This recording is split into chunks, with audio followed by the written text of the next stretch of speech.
Il était une fois Abibac. «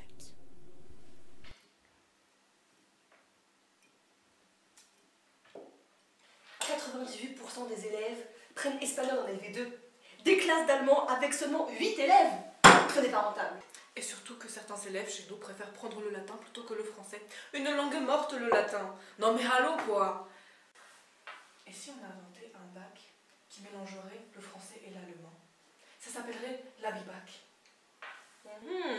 Tu veux dire qu'on mettrait plus d'heures de cours et plus d'épreuves à certains élèves afin qu'ils obtiennent un double diplôme leur permettant d'étudier dans les deux pays? Exactement. 4 heures de histoire géo-allemand et 6 heures de littérature allemande. Des maths? Ah François, déjà qu'ils n'y arrivent pas en français, ne les accablons pas. Perfect, Helmut. Wunderbar. Ainsi, des centaines, pour ne pas dire 24 petits collégiens ultra motivés, décidèrent de s'engager pour entrer dans cette magnifique section qui leur apportera un bagage culturel d'une valeur incomparable.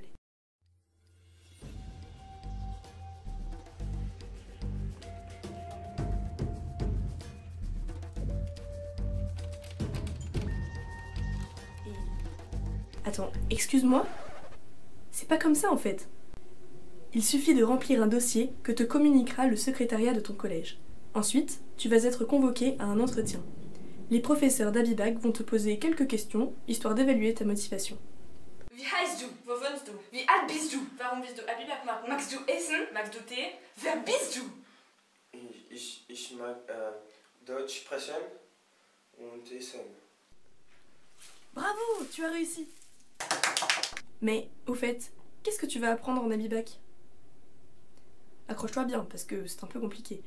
En littérature, tu vas être évalué sur le programme de première et de terminale. Pendant ces 2 années, vous allez étudier des œuvres ou des thématiques sur lesquelles tu pourras être interrogé au bac, à l'oral comme à l'écrit. En géographie, tu suivras le programme français, mais en allemand. Et en histoire, ce sera un programme hybride centré sur l'Allemagne. Le bac n'évalue que le programme de terme. En contrôle continu, en plus des épreuves sur table. Une charge de travail insurmontable? Pas vraiment, ça nous apprend le travail d'équipe. Et puis, en fin de seconde, avant de commencer les choses sérieuses, comme le bac, tu vas pouvoir partir en Allemagne pendant 3 mois. Enfin, ça, c'est si tu viens au lycée Paul-Courrier à Tours. Les modalités du séjour en Allemagne sont différentes pour chaque établissement. Et bien sûr, ce ne sont pas des vacances, mais une occasion de découvrir le système scolaire de nos voisins germains. Et après ces 3 ans d'aventure, tu ressortiras avec un bac général et un Abitur.